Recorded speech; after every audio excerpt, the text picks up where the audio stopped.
Boy spent 5 years in an orphanage waiting to be adopted, but when he finally found a family, a shocking revelation left him completely.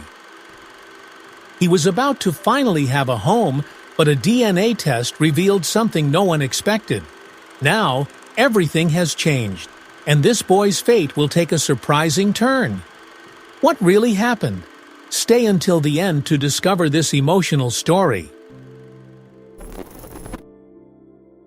The day began like any other at Greenfield's orphanage, a modest building surrounded by dry trees and unkempt grass in the outskirts of Nebraska. 10-year-old Everett Logan awoke to the sounds of children's voices echoing through the hallways, the smell of disinfectant mingling with the aroma of the porridge served for breakfast.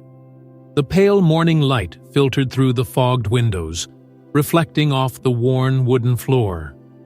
He sat up in his small metal bed, glanced around the shared dormitory, and sighed. Another day. He slowly got out of bed, putting on his faded blue t-shirt and sneakers that were a size too big. He walked to the common area where the other children were already gathered, some playing with wooden blocks, others seated around a caregiver who was reading a story aloud. But Everett didn't join them. He always preferred a corner where he could observe without being noticed. There, he dreamed of a different day. A day when he would hear his name called, and someone would say the words he longed to hear, "We found a family for you." At that moment, the firm, experienced voice of the orphanage director, Mrs. Beauchamp, echoed down the hallway. "Everett Logan, come to my office." The boy's eyes widened. His heart raced. This was unusual. He made an effort to hide his anxiety, quickly rising to follow the long corridor. The walls displayed drawings made by the children, colorful scribbles filled with words of hope. He passed through a heavy wooden door and stepped into the small office. Books piled high on the desk, papers scattered, a cup of tea still steaming. The smell of aged paper dominated the room. Mrs. Beauchamp, a middle-aged woman with a rigid posture but a gentle gaze, pointed to the chair in front of her desk. "Sit down, Everett." He obeyed, trying to mask his restlessness. She adjusted her glasses and clasped her hands over the desk before speaking. "A couple is interested in meeting you." The words hung in the air, heavy and significant. Everett blinked, unsure if he had heard correctly. "A couple?" he repeated softly. "Yes, Henry and Sabrina Dawson. They will be coming today to talk with you." Everett felt a mix of emotions flood his chest. Hope, fear, euphoria. He had dreamed of this moment for years. But what if they changed their minds? What if, like other couples before them, they looked at him and realized he wasn't the child they wanted? Mrs. Beauchamp leaned slightly forward, observing his expression. "I know this can be scary, Everett, but I want you to go in with an open heart. They seem like good people." The boy nodded, but his heart raced unevenly. He didn't want just good people. He wanted someone who would truly stay. In the orphanage's meeting room, natural light streamed through large windows, illuminating the dark wooden table where Everett sat, with his hands restless in his lap. The clock on the wall marked minutes that felt like hours. Then the door opened. Henry and Sabrina Dawson entered, bringing with them an air of tranquility and warmth. Henry was a tall man with a tired but kind gaze. He wore a plaid shirt and had the demeanor of someone accustomed to working the land. Sabrina, beside him, appeared sweet, with deep green eyes and a welcoming smile. Everett remained still, analyzing them. He had learned to be cautious. Many families came and went. Many promises were made and forgotten. Sabrina was the first to speak. "Hi, Everett. We've been looking forward to meeting you." He hesitated before responding. "Hi." Henry pulled out a chair and sat down, leaning slightly forward. "We've heard about you, and we've heard very good things. You seem like a smart boy." Everett didn't know what to say. He felt the words stuck in his throat. The last thing he wanted was to appear desperate, but inside him, something was slowly igniting. They seemed different. Sabrina glanced at Henry for a moment before continuing. "We lost our son 2 years ago. He was about your age." Everett felt a tightness in his chest. He didn't know much about grief, but he understood the pain of absence. For the first time, he felt that the family before him also carried their own scars. "He loved to draw," Henry said, smiling sadly. "Just like you." Everett's eyes widened. "How do you know I like to draw?" Sabrina pointed to the wall where one of his drawings was pinned up, a landscape with trees and a house. "Mrs. Beauchamp told us. It's an incredible talent."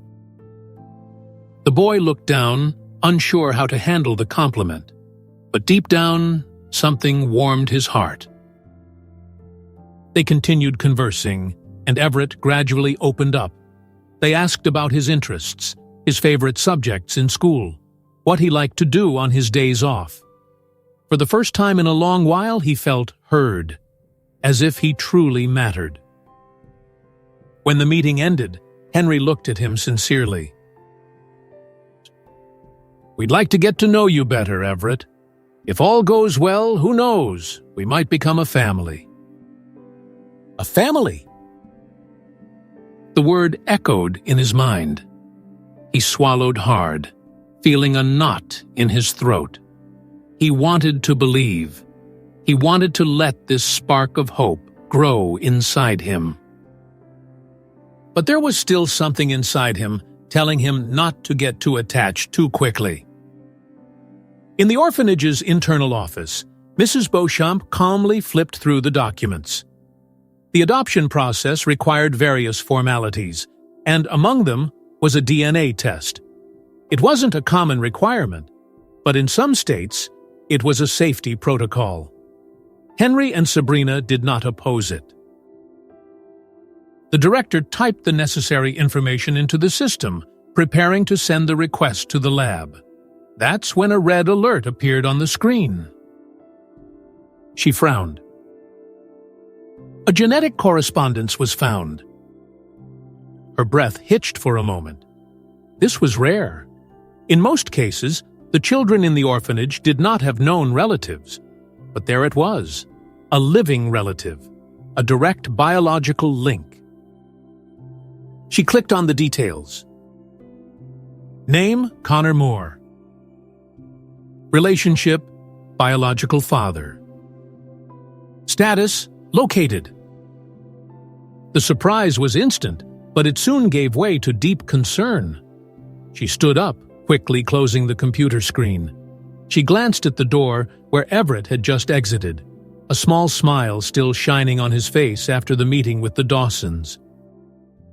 She pressed her lips together. This changed everything. She couldn't tell him yet. Not yet. Night had fallen by the time Henry and Sabrina Dawson arrived at the farm, the truck's engine rumbling softly until it came to a halt in front of the old barn. The moon cast a silvery light over the wheat fields, where the wind blew in gentle waves, making the stalks sway like a golden sea. The scent of damp earth mingled with the aroma of dry leaves that had accumulated around the porch of the main house. Sabrina got out of the car first, wrapping herself in her coat to shield against the cold wind. Henry lingered for a moment, hands gripping the steering wheel, his gaze fixed on the horizon. He was lost in thought, replaying the encounter with Everett at the orphanage. There was something about the boy that touched him in a way he couldn't explain. It wasn't just his appearance, though the boy bore a slight resemblance to his deceased son, but the shy demeanor, the way he initially avoided eye contact and then gradually surrendered to the unexpected affection. "Did you feel it?" Sabrina asked softly, leaning against the truck door. Henry diverted his gaze from the field and nodded. "Yeah, he reminded me a lot of Caleb." The name hung in the air for a moment, heavy with significance. Sabrina sighed and crossed her arms, looking up at the sky. It had been 2 years since they lost Caleb in a car accident, but the pain was still palpable, a ghost lingering over the house and the fields. Perhaps that was why Everett affected them so deeply. He wasn't Caleb, but there was something in him that made Henry feel there was still room in his heart to be a father again. "Do you think we're ready?" Sabrina asked, her voice laden with uncertainty. Henry took a moment to respond. He knew that adopting wouldn't bring Caleb back, and it should never be about that. But there was an emptiness that needed filling, a need to give another boy the love they still had to offer. "I think Everett needs us as much as we need him," he finally said. She smiled faintly and nodded. They entered the house, where the warm scent of coffee welcomed them. The dining table was cluttered with bills and papers.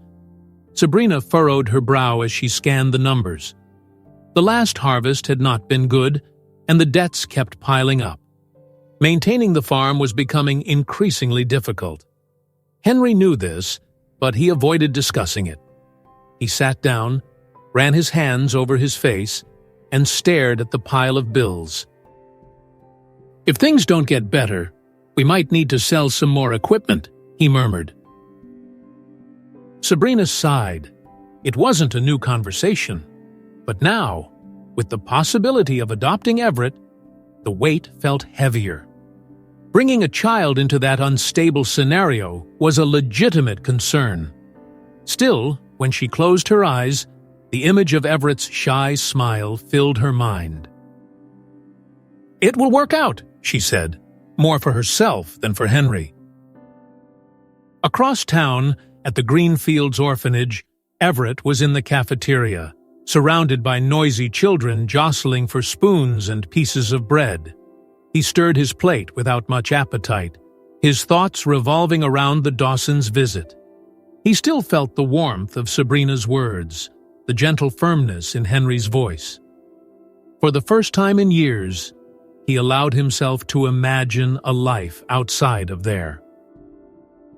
Then a commotion spread through the hall. Whispers and glances turned toward the table where Everett sat. He frowned and looked around. "They say there's a guy looking for you," a girl next to him whispered. "He says he's your dad." Everett's fork fell from his hand. "What?" he asked, his voice nearly cracking. "I heard Mrs. Beauchamp talking to someone on the phone," the girl continued. "His name is Connor Moore, I think." Everett's heart raced. He didn't know how to react. For as long as he could remember, no one ever talked about his biological parents. He had always assumed they were dead or had vanished without a trace. Now, out of nowhere, someone claimed to be his father? The cafeteria felt small. He stood up so quickly that the chair scraped loudly against the floor. Feeling dizzy, his hands sweaty, he rushed out, ignoring the curious glances of the other children, and ran down the hallway to Mrs. Beauchamp's office. When he arrived, the door was ajar. He could hear the director's deep voice and a faint crackle from the phone. "Mr. Moore, understand. This is a delicate process," she was saying. "We can't just hand over a child without the proper procedures." On the other end of the line, a man's voice sounded tired but determined. "I understand, but he is my son." Everett froze. Mrs. Beauchamp sighed. "Sir, you don't have any financial means to take on a child right now, do you? There's no record of a stable residence." The man hesitated for a moment before responding. "I know my situation isn't ideal, but I never knew he was alive. If I had known, I would have come sooner." The director was silent for a moment. "Do you want to meet him?" "I'll come there. Even if I have to sell everything I own, I will." The phone crackled again before disconnecting.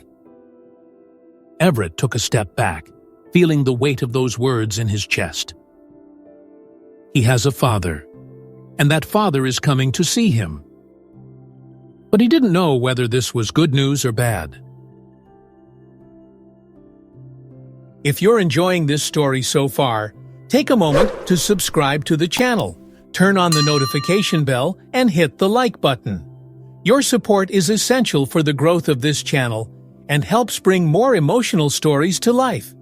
Also, let us know in the comments what you think so far. Thank you, and now let's continue the story. The late afternoon sun bathed the courtyard of Greenfields Orphanage in a soft golden glow, casting long shadows of the children who ran and played carefree. Everett sat in a corner of the grass, absently kicking a stone away with the tip of his worn sneaker. He tried to focus on the shouts and laughter around him, but his mind was stuck on the words he had heard the night before.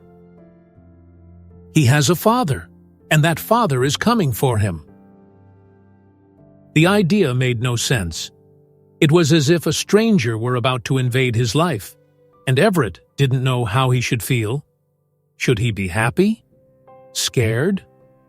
A knot in his stomach tightened as the minutes passed. Then his eyes caught a movement at the entrance of the orphanage. Henry and Sabrina had arrived, carrying some packages and smiling when they spotted him. Everett hesitated for a moment, but then got up and walked toward them, taking careful steps. "Hey there, champ," Henry said, extending his hand to ruffle his hair. Everett didn't flinch, but he also didn't smile. Sabrina opened one of the packages and revealed a new blue and white soccer ball. "We thought you might like this," she said, with a gentle smile. Everett stared at the ball for a moment before taking it, feeling the soft leather between his fingers. He wasn't used to receiving gifts, and the idea that someone had thought of him surprised him more than it should have. "Thanks," he murmured, unsure of how to respond. Henry then pulled another item from the bag and handed it to Everett. It was 2 books, with worn covers but in good condition. "They were our sons," Henry explained, his voice lowering slightly. "Caleb loved stories. I thought you might enjoy them too." Everett felt the weight of those words more than the weight of the books in his hands. He knew that Henry and Sabrina had lost a son, and now it seemed like they were trying to find something of him in Everett. The thought made him uncomfortable, but at the same time, a strange warmth began to grow within him. As if, for the first time in a long time, someone wanted him to belong somewhere. They stayed in the courtyard for a while, talking about simple things. Sabrina asked about the orphanage's teachers, and Henry told a funny story about a time he fell from the barn and twisted his ankle. Little by little, Everett felt more at ease. He even forgot for a brief moment that something big and unknown was about to happen. But the reminder came abruptly when Mrs. Beauchamp appeared at the door of the orphanage and called Henry and Sabrina for a private conversation. Everett watched from a distance as they entered the director's office, and even without hearing what they were saying, he knew. The moment was drawing near. The next morning, the orphanage felt quieter than usual.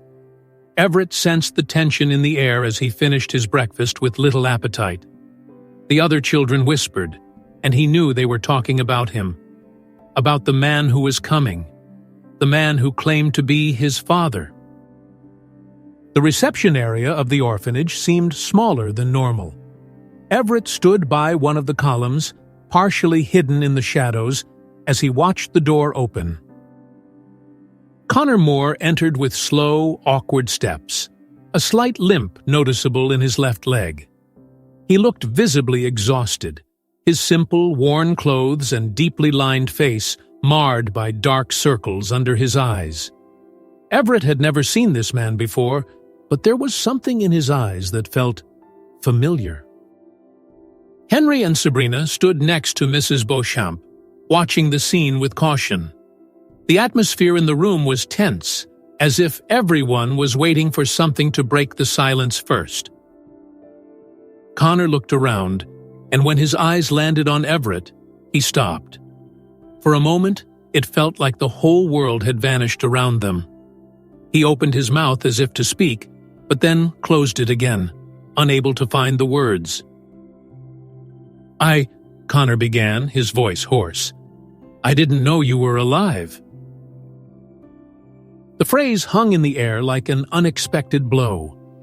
Henry and Sabrina exchanged glances, and Mrs. Beauchamp cleared her throat. Mr. Moore, she said firmly, we need to talk before anything else. Connor struggled to divert his eyes from Everett and nodded. He followed her to a small private room, and Mrs. Beauchamp looked at Everett with a careful gaze. Would you like to come in too, dear? She asked softly. Everett hesitated. Did he want to? His heart raced, and his fingers gripped the book that Henry had given him the day before. But he knew he couldn't run away from this. With slow steps, he entered the room. The space was small and simple. There was a table and a few chairs, the dim light from a hanging lamp casting soft shadows on the walls. Connor was already seated, looking at his hands, appearing more nervous than anyone else there. When Everett entered, Connor lifted his eyes. You've grown so much, he said, his voice heavy with emotion. I didn't know they took you to an orphanage. I didn't know anything. Everett remained standing, unsure of how to respond. He wanted to believe the man in front of him, but how could he? How could a father not know that his son was alive? Connor cleared his throat. I know this must be strange for you. I don't expect you to accept me right away, but I want to try. I want to make things right. Everett crossed his arms, feeling a lump in his throat. He didn't know how to react. He didn't know what he wanted to feel. And what happens now? He asked, glancing quickly at Mrs. Beauchamp. The director took a deep breath before responding. Now, a judge needs to decide. Silence fell over the room. There will be a preliminary hearing, she continued, to assess the situation before any decision is made. Connor clenched his fists on the table, clearly restless. Henry and Sabrina, leaning against the wall, said nothing, but the tension on their faces was evident. Everett felt the weight of it all piling up on him. In a matter of days, his life had changed completely. Before, his only concern was whether someone would ever adopt him. Now, there was a man claiming to be his father, a couple wanting to be his family, and a court that would decide what would happen to him. He swallowed hard. The hearing would take place, and his life would never be the same. The waiting room of the courthouse was cold and impersonal, with wooden benches arranged in neat rows. The smell of aged paper mixed with the weak coffee from the vending machine filled the air, while low murmurs echoed through the narrow corridors. Everett sat with his legs swinging slightly, his feet barely touching the ground. He clutched the books that Henry had given him days earlier, as if they were something anchoring him to reality amid the confusion unfolding around him. Henry and Sabrina were seated next to him, tense, their expressions closed off.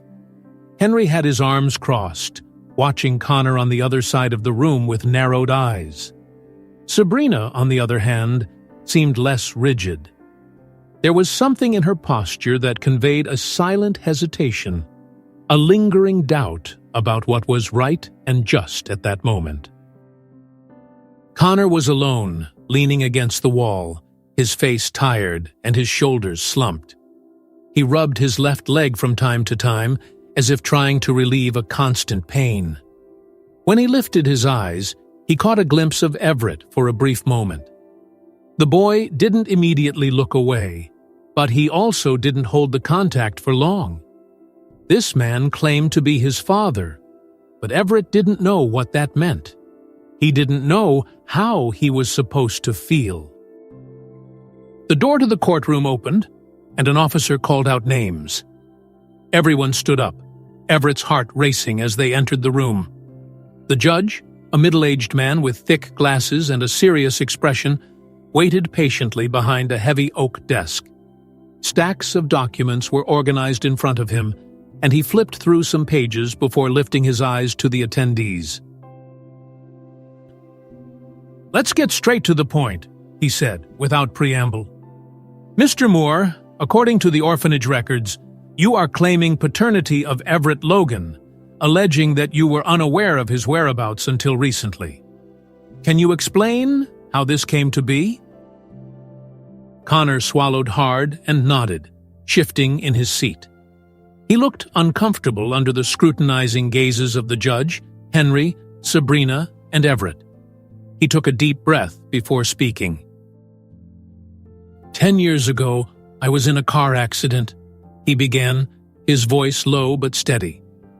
"My wife was with me. It was a rainy night, and I was driving. Suddenly, a flash of headlights. The impact. After that, I remember nothing." Everett felt his chest tighten. He had never heard about this before. Henry and Sabrina exchanged glances, and the judge continued watching Connor intently. "I woke up weeks later in a hospital," Connor went on. "I found out that my wife had died in the accident. I asked about my son, but the doctors told me that he hadn't survived either." He swallowed hard, clenching his fists on his knees. "I believed that for years, but recently I received a call saying that Everett was alive in an orphanage and that I was still his father." The silence that followed was heavy. Everett felt the judge's gaze on him, but he kept his eyes fixed on the floor, processing every word. Then Henry broke the silence. "And you never suspected? Never tried to look for him?" His voice was low, but charged with something close to disdain. A father doesn't just accept the death of a child without questioning. Connor closed his eyes for a brief moment, as if preparing for a blow. "I wasn't the same man when I left the hospital," he replied. "I lost everything. My wife, my son, my home. I spent years trying to rebuild myself, trying to find a reason to go on. It never crossed my mind that they had made such a grave mistake." The judge nodded slowly, noting something on the papers before him. "And your current situation?" he asked. "Do you have the means to support a child?" Connor hesitated. This was the critical point, and he knew it. "I'm not in a stable financial position," he admitted. "I work where I can, do odd jobs. I know I don't have much to offer Everett right now, but I just want to be present. I want to get to know him, at least." The room fell silent again. Henry and Sabrina were still, and Everett felt a knot in his stomach. Part of him wanted to believe this man, but another part felt it was too late. The judge cleared his throat. "Given the complexity of the case, I will need to verify medical and hospital records to confirm this claim," he said with professionalism. "Until then, no decision will be made. I suspend this hearing until further notice." With that, he banged the gavel on the desk, closing the session. But the true weight of what had just been discussed still lingered in the air. Outside the courtroom, the corridor was filled with murmurs and hurried footsteps, but for Everett, everything felt muffled. He walked alongside Henry and Sabrina, with Connor trailing behind. The silence was uncomfortable. It was then that a court official stopped beside them and discreetly called Henry over. He spoke in a low voice, but Everett caught a few words. Adoption, paternity conditions, proof of incapacity. He didn't understand everything, but he gathered enough to know that none of it was guaranteed. Connor would have to be deemed incapable of caring for him, or formally relinquish custody for Henry and Sabrina to adopt him. Henry nodded, but his face looked even more burdened than before. Everett could feel the tension in his shoulders. When they stepped away from the official, Henry looked at Sabrina, then at Connor. "It seems this isn't over yet," he muttered grimly. Sabrina, who had been silent until then, slowly turned to Connor. Her gaze wasn't hostile like Henry's, nor was it distrustful. It was different. There was a hint of compassion there. "Did you really not know?" she asked, almost in a whisper. Connor looked at her, surprised by the question. He nodded. "No," he replied simply. "I would give anything to have known earlier." Sabrina looked away for a moment, then turned back to Everett. The boy felt his chest tighten as he realized something. For the first time, Sabrina was looking at him and Connor simultaneously. Not as enemies, but as something more complicated. Henry noticed this too, and his face darkened. A muscle in his jaw twitched, and he turned away, walking ahead, without saying anything more. Everett felt his heart race. Something was changing. He could sense it. But what would that mean for him? Connor pushed open the door of his small apartment in Chicago, the smell of mold and old paint clinging to the walls. The place was cramped, filled with worn furniture, and a pile of overdue bills piled high on the table. He ran a hand through his hair, feeling the weight of exhaustion settle on his shoulders. The trip to Nebraska had left him drained, both physically and emotionally. But the worst was yet to come. He dropped his backpack on the floor and opened the fridge. A nearly empty bottle of water and a forgotten container of food at the back were all that remained. Sighing, he grabbed the last slice of bread from the pantry and ate it listlessly while sitting in the creaky wooden chair that groaned with every movement. He picked up his phone, accessing old voicemails. He needed proof that he hadn't abandoned Everett by choice. He began calling hospitals, social workers, anyone who might remember his case. But the answers were always the same: outdated records, disorganized filing systems. No one seemed to have a clear idea of what happened after the accident. Then the phone rang. "Moore, I need to talk to you." The voice was rough, impatient. Connor knew that tone all too well, his boss. "I'm listening," he replied, trying to suppress his anxiety. "You disappeared. You've missed work for days. We can't keep someone who isn't there when it counts. We can't hold on to what's already fragile." Connor felt his stomach churn. He already knew what was coming next. I'm fired, aren't I? You resigned the day you decided to travel without notice. I hope you can sort your life out, but I need someone reliable. Pack your things by tomorrow. The call ended. Connor held the phone for a moment, feeling the weight of yet another defeat. Now he was unemployed. He stood up, grabbed the pile of bills, and shoved them onto the table. Electricity, rent, water. Each sheet was a cruel reminder that he was already at his limit. He sat back down, rubbing his tired eyes. He wanted to fight for Everett. But how could he prove he was a worthy father if he couldn't even keep a roof over his own head? At the Dawson farm, dinner was progressing in silence.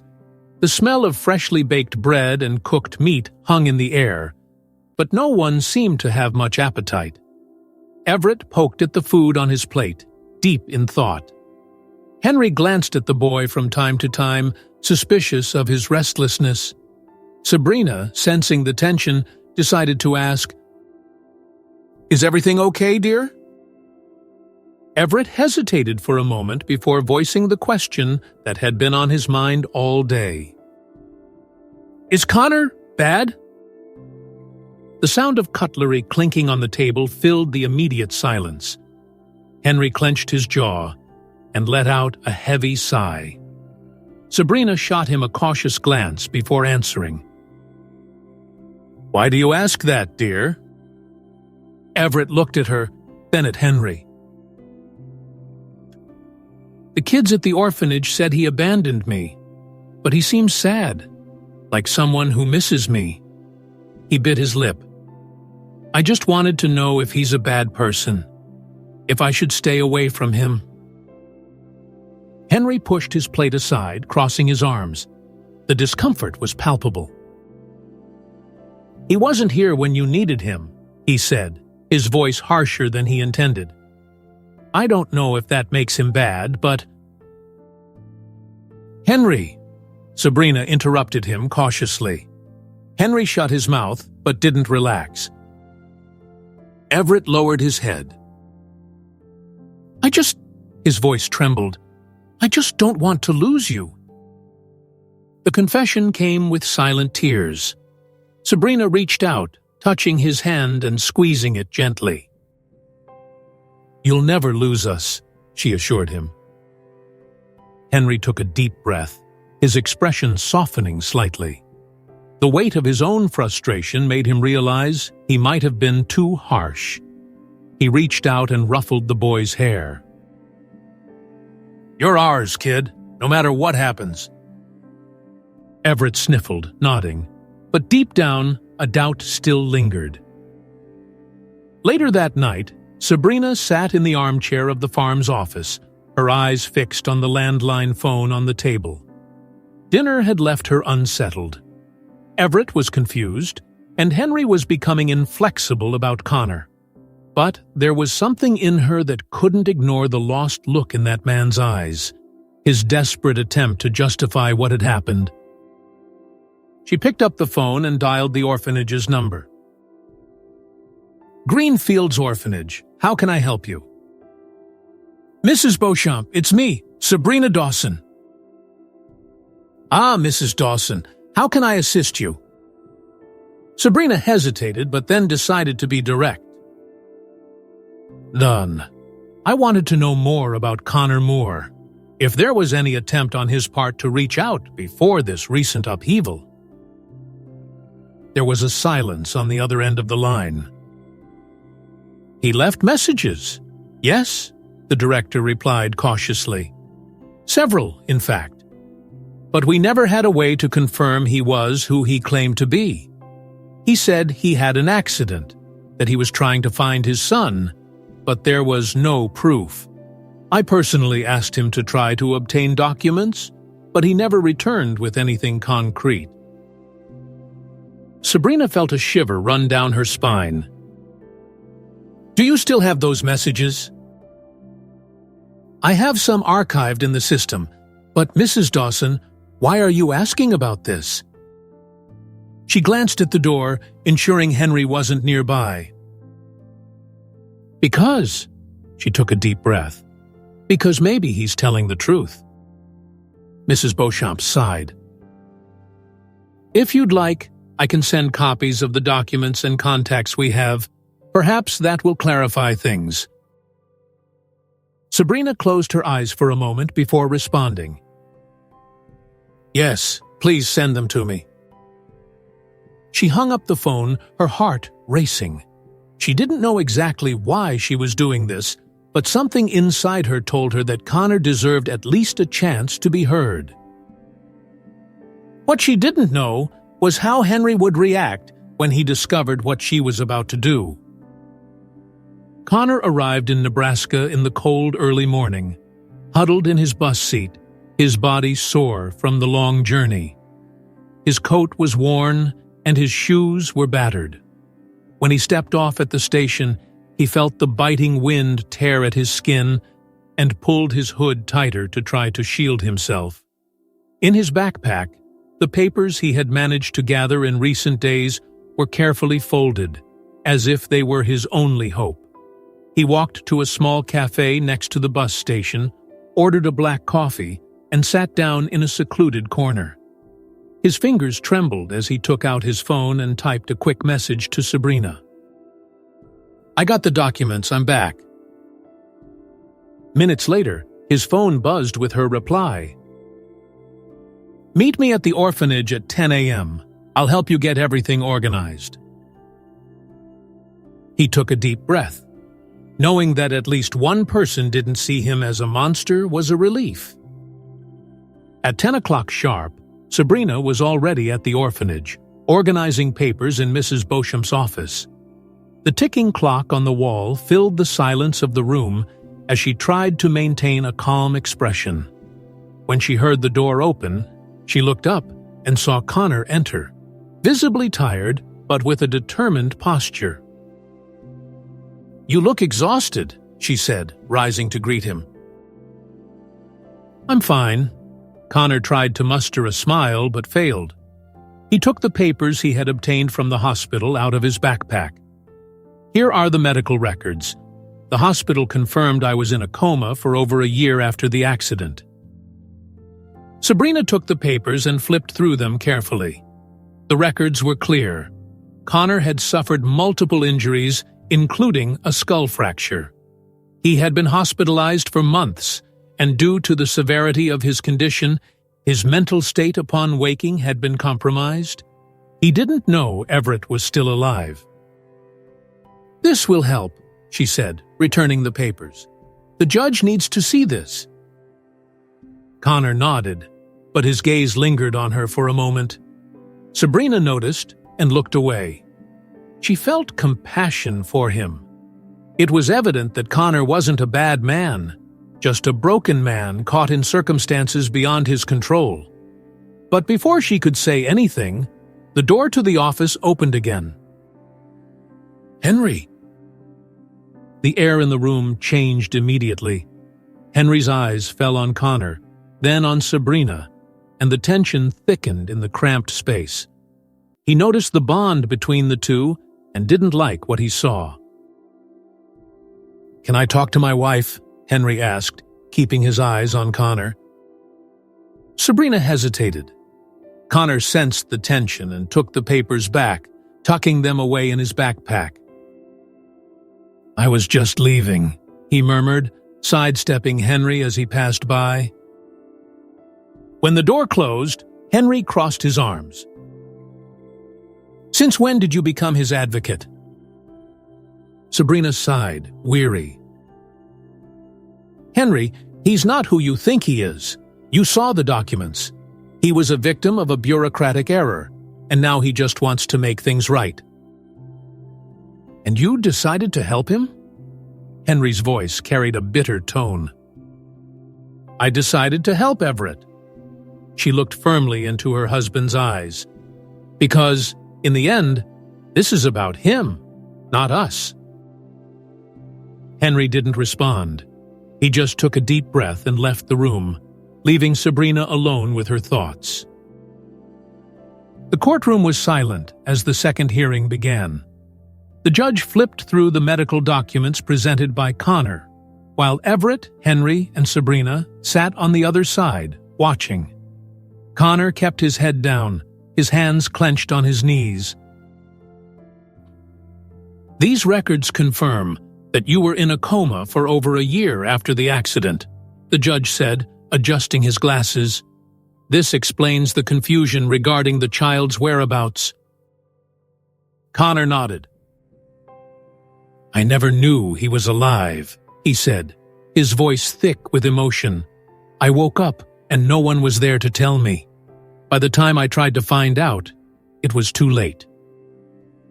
The judge tilted his head, deep in thought. Henry, however, could not hold back.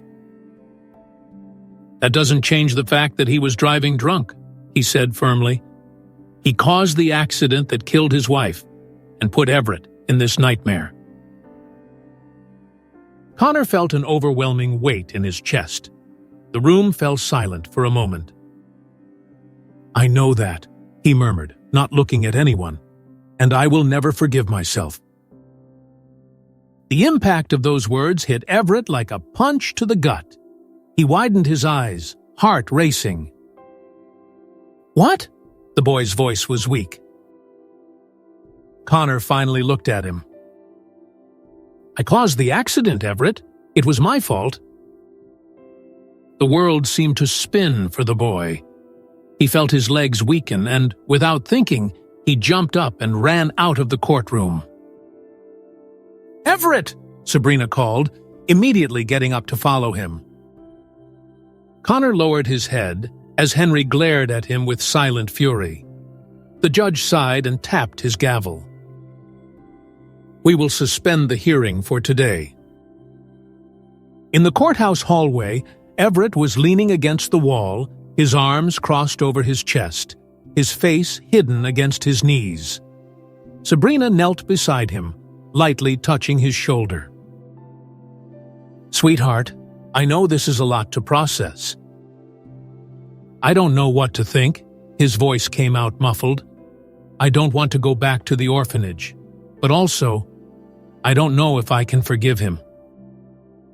Sabrina took a deep breath. She understood. The weight of the truth was too heavy for a 10-year-old to bear. "No one is asking you to decide right now," she said softly. "You have time. The judge will wait until you're ready." Everett lifted his head and looked at her. His eyes were red, confusion etched across his young face. "I just wish none of this had happened." Sabrina felt her heart ache. She pulled the boy into a hug, holding him close, shielding him from the chaos swirling around them. Further down the hallway, Henry and Connor stood facing each other. Henry looked at him with a mix of anger and something deeper that he couldn't quite define. "Do you think you can just show up and fix everything?" Henry asked. Connor laughed, without humor. "I don't even know where to start fixing, but I won't give up on him." Henry crossed his arms, watching the man in front of him. No matter how much he hated him for what had happened, he couldn't deny there was truth in Connor's words. "The judge postponed the decision," Henry said. "It seems no one knows what to do with you." Connor let out a long sigh. "I don't know what to do with myself either." Silence hung between them. At the end of the hallway, Everett watched the two, trying to understand what this meant for him. The decision would not come easily, and time was running out. This story is getting more intense, and we have so much more to uncover. If you haven't yet, subscribe to the channel, hit the like button, and drop a comment below. It really helps the channel grow and reach more people who love powerful stories like this. Thank you for your support. Now, let's get back to the story. The rain poured heavily over the city, creating small puddles on the muddy ground around the inn, where Connor was temporarily sheltered. The room was small and damp, with peeling walls and a mattress too thin to ease the pain coursing through his body. He curled up under the thin blanket, breathing with difficulty. The fever made him sweat, but at the same time, he shivered from the cold. Every movement sent waves of pain through his injured leg, a remnant of the accident that had shattered his life years ago. He tried to get up, but dizziness hit him like a punch to the stomach. He stumbled to the tiny sink, turned on the rusty faucet, and splashed some water on his face. His reflection in the broken mirror showed a worn man, a far cry from who he once was. Deep-set eyes, an unkempt beard, and a pallor that made it clear he was at his limit. The door creaked softly, and he turned slowly. He wasn't expecting visitors. To his surprise, Sabrina stood there holding a bag. Her expression was a mix of concern and hesitation. "I shouldn't be here," she murmured, closing the door behind her. "But I couldn't ignore this." Connor blinked a few times, trying to process the scene. His head throbbed. "What are you doing here?" She sighed, placing the bag on the small table next to the bed. From it, she pulled out a bottle of medicine, a small package of food, and a thermos. "You need antibiotics," she said, avoiding his gaze. "And decent food. You won't be able to fight for Everett if you're like this." Connor looked away. A part of him wanted to refuse, but the pain spoke louder. He sat up slowly, swallowing his pride. "I can't pay for this." "It's not about money, Connor. It's about Everett." The name of his son squeezed his chest. He grabbed the thermos and took a sip of the warm liquid, feeling his throat relax. Sabrina sat in the only chair in the room, watching him. The silence that hung between them was heavy. "You feel guilty, don't you?" she asked suddenly. Connor ran a hand over his face, exhausted. "Every day," I confessed softly. "Not a single moment goes by that I don't think about what I did." Sabrina nodded slowly, as if trying to understand his pain. But before she could continue the conversation, her phone vibrated. She glanced at the screen and sighed. "Henry," she murmured, "I have to go." Connor just nodded. He knew that gesture would have consequences for her. But as he watched her leave, he realized he wasn't as alone as he had imagined. The storm raged outside when Sabrina got home. Henry was sitting at the kitchen table, arms crossed, waiting. His gaze was filled with something between frustration and pain. "Where have you been?" he asked, his voice low but firm. She hesitated for a second before responding. "I was with Connor." Henry closed his eyes, taking a deep breath as if trying to control the anger threatening to boil over. "Are you helping him behind my back?" He stood up, the chair scraping against the floor. "After everything he did." "Henry, he's sick. He barely has money to eat. I couldn't just ignore that." "He's paying for his own choices, Sabrina. He put Everett in that situation. He destroyed his own life." Sabrina shook her head, frustrated. "Do you think it's that simple? That he doesn't suffer every day for what he did? That he wouldn't give anything to go back in time and change it?" Henry ran a hand through his hair, exasperated. "And what do you want me to do? Embrace him and pretend everything's fine?" "No," Sabrina stepped closer, her eyes brimming with tears. "But I want you to understand that this isn't a game of win or lose. Everett is caught in the middle of all this, and he's confused, scared. Do you think he doesn't see how much you hate Connor? Do you think that's helping?" Henry fell silent. He wanted to argue, but something in Sabrina's tone made him hesitate. She continued, "I'm not saying Connor deserves a free pass, but if we really want what's best for Everett, we need to stop turning this into a war." He clenched his jaw, looking away. The storm outside seemed to reflect exactly how he felt inside. "I need some time," he murmured. Sabrina nodded. She knew Henry needed to process everything, but deep down, she hoped he would see that, regardless of Connor's mistakes, he was also part of this story. It was well past midnight when Henry parked the car in front of the inn. He sat there for a few minutes, staring at the worn building, trying to decide whether he should be there or not. Every instinct inside him told him that this was a terrible idea. But then he remembered Everett. He remembered the frightened boy in the courtroom, unsure of whom to trust. And for the first time, he felt a different weight in his chest. Something beyond anger. Something resembling empathy. With a sigh, he grabbed the bag from the passenger seat and got out of the car. Connor answered the door hesitantly, his face tired, the fever still evident in his reddened eyes. He widened his eyes upon seeing Henry there, holding a bag of supplies. "What?" "I brought more medicine and some food," Henry said bluntly. Connor was silent for a moment before finally opening the door wider to let him in. The environment was simple, almost miserable. Henry looked around and felt something tighten in his chest. He had always imagined Connor as an enemy, someone who only brought chaos into Everett's life. But seeing him there, sick, living in these conditions, a part of him realized that things were more complicated than they seemed.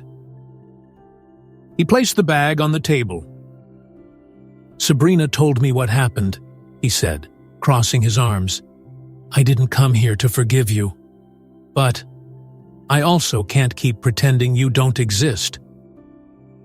Connor swallowed hard. He felt his chest tighten. "I don't expect you to forgive me," he murmured.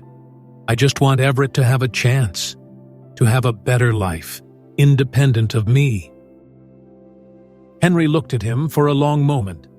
Then he let out a heavy sigh. "You blame yourself every day, don't you?" Connor let out a weak, humorless laugh. "Every day, every hour. I would give anything to switch places with my wife in that accident. At least then, he would have had a life without this mess." Silence filled the room. Henry felt something shift inside him. The anger was still there, but now there was something stronger than that. He pulled out a chair and sat down. There was nothing more to say.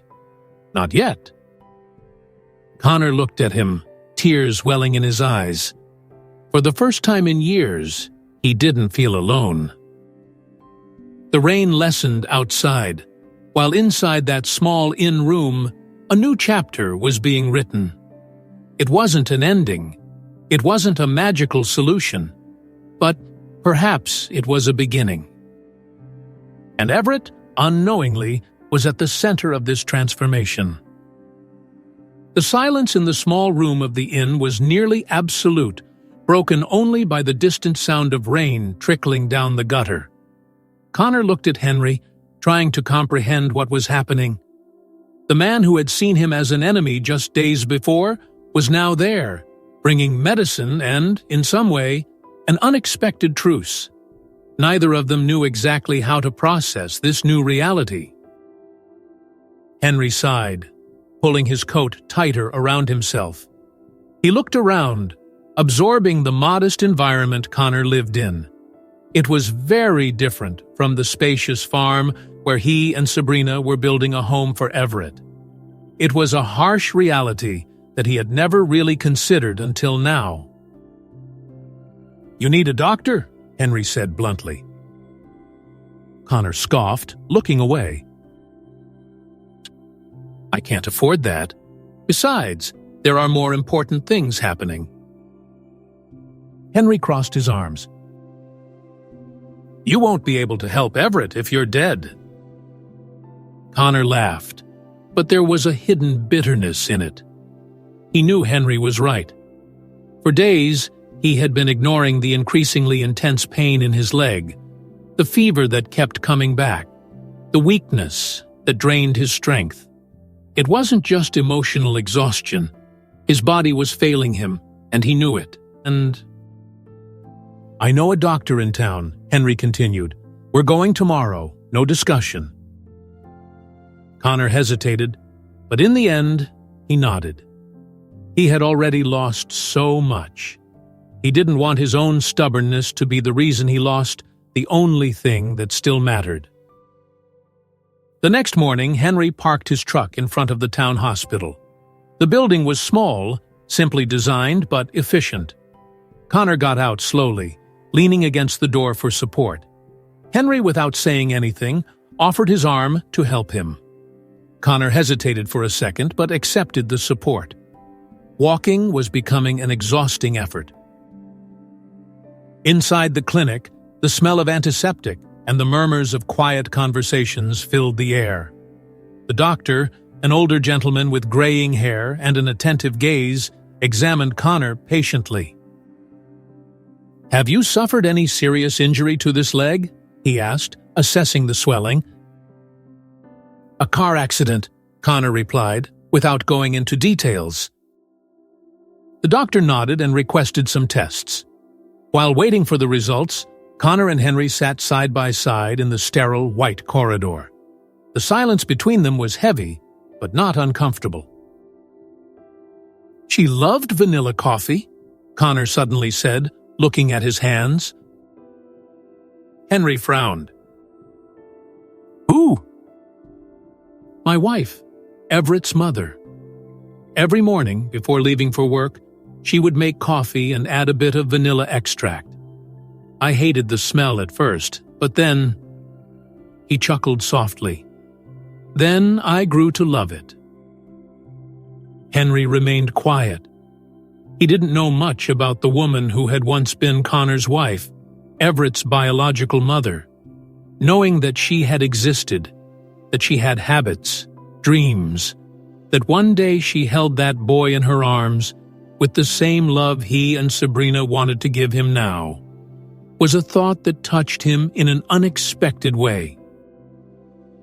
"She really wanted a child," Connor continued. "When we found out she was pregnant, it was the best moment of our lives. I was going to be a father. I wanted so much to be a good father." He swallowed hard, looking away. "But then the accident happened, and everything was taken from me. And for so long, I believed that Everett had died too. When I found out he was alive, it was like a punch to the stomach. But at the same time, it was a chance to maybe do something right." Henry watched him, feeling the barrier of resentment dissolve a little more. He still didn't know if he could fully forgive Connor, but for the first time, he saw the man beyond his mistakes.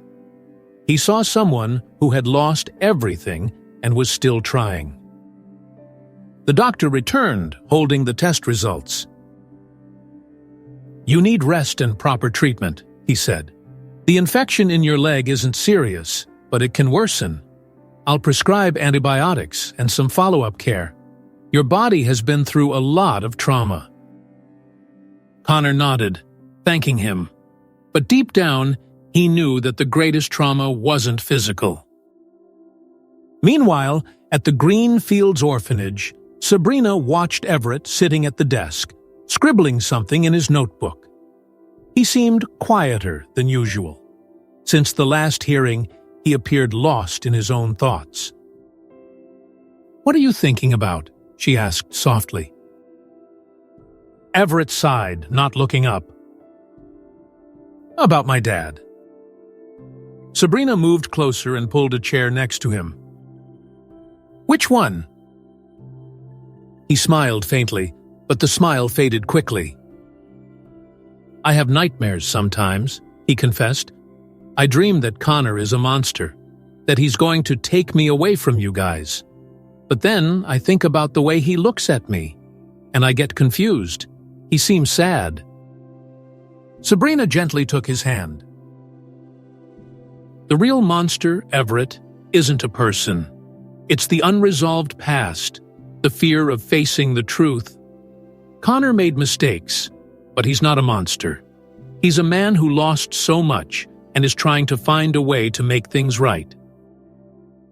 Everett fell silent for a moment. What if I want to know him better? He asked hesitantly.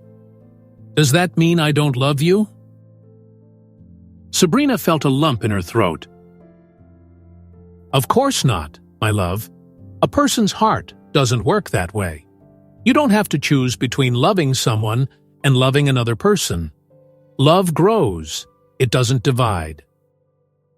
Everett nodded slowly, absorbing her words.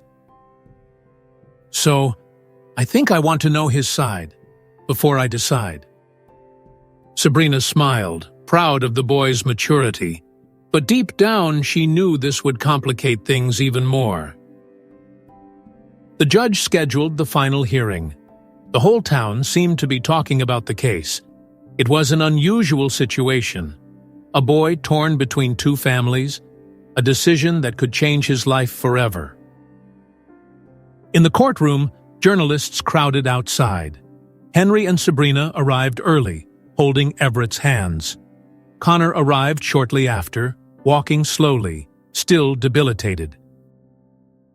When they entered the hearing room, the judge cleared his throat, looking at everyone with seriousness. After reviewing the documents, hearing all the parties involved, and assessing the situation, it's time to make a definitive decision. Everett's heart raced. This was the moment. In a few minutes, he would know with whom he would stay. Would Connor lose the right to see him forever? Would Henry and Sabrina lose the chance to adopt him? He looked at the three adults who, in different ways, loved him. And at that moment, he realized he didn't want to lose any of them. The judge turned to him. Everett, would you like to say something before the final decision? The boy took a deep breath, feeling all eyes on him. He knew that what he said there could change everything. And then, with a trembling voice, he began to speak. I don't really know what to say. Everett looked at his small hands, which were shaking in his lap. But I know I don't want to lose anyone. The silence that filled the room was absolute. All eyes were on him. Henry and Sabrina sat side by side, their expressions tense. Connor, on the other side, was breathing heavily, as if he were carrying an invisible weight on his shoulders. The judge adjusted his glasses on his nose and cleared his throat. Everett, do you understand what this hearing means? Do you understand that the decision we make today will be permanent? His voice was calm but firm. Everett nodded. Yes, sir. He took a deep breath and looked directly at the judge. I know we need to decide where I'll live, but I don't want that to mean I have to choose between the people I love. The judge exchanged a glance with the lawyers before turning to Sabrina. Ms. Dawson, you mentioned earlier that you believe Connor Moore should maintain contact with the child. Could you clarify your point of view? Sabrina adjusted herself in her chair, hesitant. She glanced quickly at Henry, who kept his gaze fixed on the table in front of him. My husband and I want to adopt Everett, she began, her voice heavy with emotion.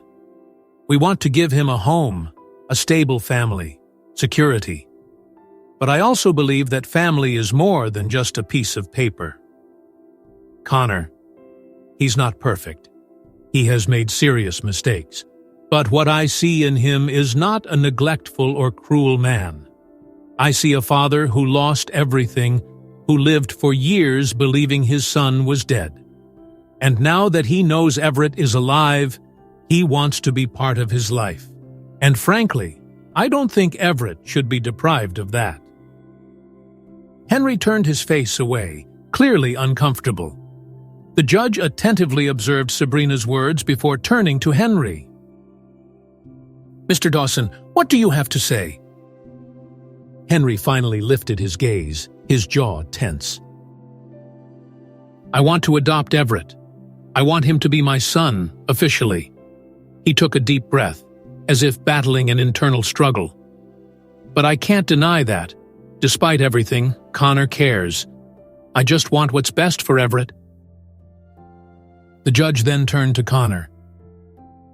"Mr. Moore, this court needs to know your position. Do you wish to fight for custody of the boy? Or are you considering giving up your parental rights?" Connor took a deep breath. His body was rigid, and dark circles under his eyes betrayed sleepless nights. "I've spent the last few months trying to convince myself that I could be the father that Everett needs," he began, his voice hoarse. "But I know I can't give him what the Dawsons can. I don't have money. I don't have a decent home. But that doesn't mean I don't love him. I would give anything to go back in time and do things differently." He took another deep breath, trying to hold back his emotions. "I won't fight against this adoption. If that's what Everett wants, I'll give up everything. But," his voice faltered, and he swallowed hard before continuing, "but I need him to know that I never stopped loving him, and that I will always be here if he wants to see me." The room fell silent. Everett felt a warm tear trickle down his cheek. He looked at Connor, who had his head down, his eyes glistening. The boy's heart felt tight in his chest. "I don't want to lose you," he whispered. The pain in Connor's expression was almost unbearable. Everett then turned to Henry and Sabrina. "I love you both. I want to live with you, but I can't just forget that I have a dad." The judge tapped his pen lightly against the table, pondering. "The issue of an open adoption is delicate," he said. "The court must always act in the best interest of the child." Mr. Moore admitted fault in the accident that resulted in the separation between him and the boy. The court needs to ensure that Everett is not at risk.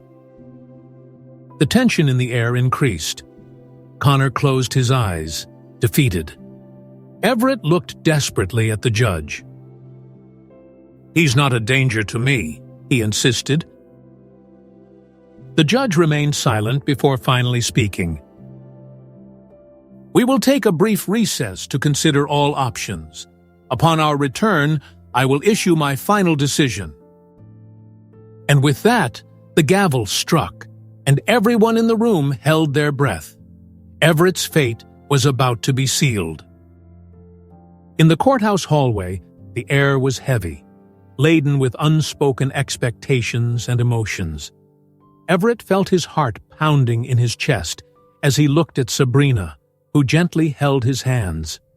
The boy didn't want anyone to see the tears threatening to spill, but it was impossible to contain the lump in his throat.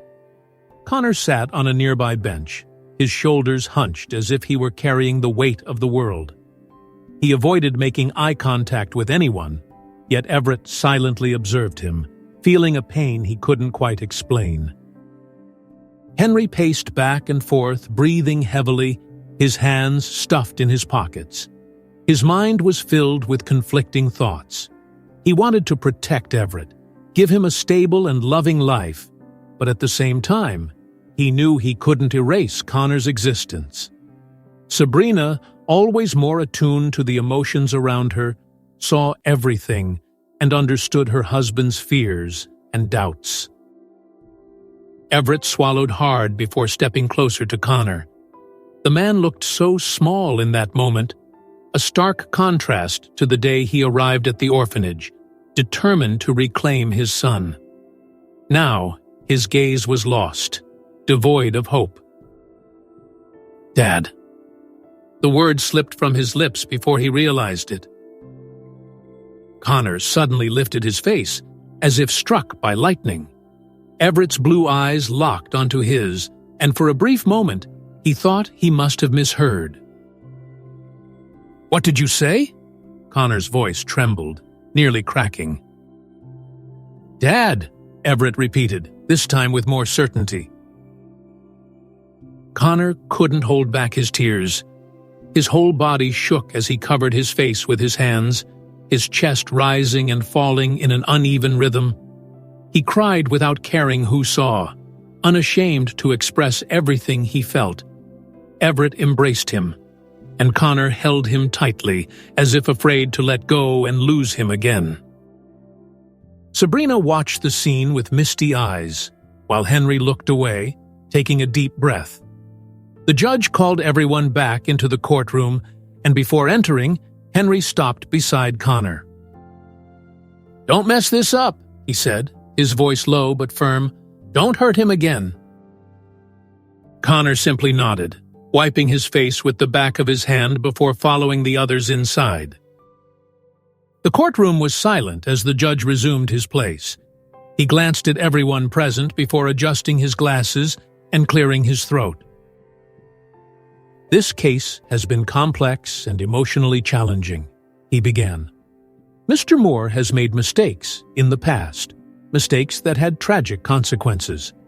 However, I cannot ignore the fact that he has shown sincere remorse and a genuine desire to be part of his son's life." Connor hung his head, his hands clasped in his lap. Henry and Sabrina held their breath. The Dawsons have offered Everett a stable home, unconditional love, and security. There is no doubt that this family is the best place for him to grow up. Therefore, I grant the adoption to Henry and Sabrina Dawson. Henry's heart raced. Sabrina covered her mouth with her hands, and Everett felt a mix of relief and fear. "However," the judge continued. The silence in the room became absolute. "I also recognize that the relationship between Everett and Mr. Moore is something that cannot simply be ignored or erased. Therefore, I grant an open adoption arrangement, allowing Connor Moore supervised visitation rights and contact with the boy." Connor blinked, as if unsure of what he had just heard. Henry clenched his jaw but took a deep breath, accepting the decision. Everett was the first to react. He jumped out of his chair and ran to Henry and Sabrina, hugging them tightly. "Thank you," he whispered. Sabrina was sobbing with emotion, while Henry ruffled the boy's hair, holding him close. Then, Everett turned to Connor. The two locked eyes for a moment before Everett moved forward and threw himself into his biological father's arms. Connor closed his eyes, holding him as if he wanted to keep that feeling forever. The judge's eyes glistened. The entire courtroom seemed touched by the scene. Finally, the gavel came down. "It is decided." Months later, at the Dawson farm, the golden sun bathed the wheat fields, creating a serene and welcoming backdrop. Everett ran through the field, laughing and kicking a ball far away. Henry watched from the porch, slowly rocking in a wooden chair, while Sabrina emerged from the kitchen with a pitcher of cold lemonade. "He seems happy," she said, watching their son play. "He is," Henry replied, "and that's all that matters." Suddenly, a car pulled up by the fence. Everett paused his play and looked in the direction of the vehicle. Connor stepped out, limping slightly, holding a simple package in his hands. Everett ran to him, a big smile on his face. "You came?" "Of course I came," Connor said, returning a shy smile. "I wouldn't miss this for anything." He lifted the package and handed it to the boy. made a cake. I don't know if it turned out well, but I tried. Everett took the cake carefully, laughing. It must be great. They joined the family on the porch. Henry served the cake, and to everyone's surprise, it was actually quite good. Sabrina praised Connor, and he smiled, a bit bashful. There was a lightness in the air, something that had once seemed impossible. Then Everett dashed to his room and returned with something in his hands. "I saved this," he said, showing a small pair of baby shoes. Connor froze, his gaze fixed on the object. "That's—" "The shoes you gave me," Everett interrupted. "I didn't forget." Connor carefully took the shoes, his fingers trembling slightly. "It means so much to me that you kept this." Everett smiled, and then, without hesitation, threw himself into Connor's arms once more. Connor closed his eyes and held him tightly. Henry and Sabrina watched the scene. Henry let out a long sigh and then stood up, walking over to Connor. Without saying a word, he placed a hand on his shoulder. Connor looked at him, surprised, and then, for the first time, Henry smiled. The sunset painted the sky with golden and orange hues, while the field stretched as far as the eye could see. They weren't a traditional family, but they were a family, and that was all that mattered. The past couldn't be erased, but the future lay before them, filled with possibilities.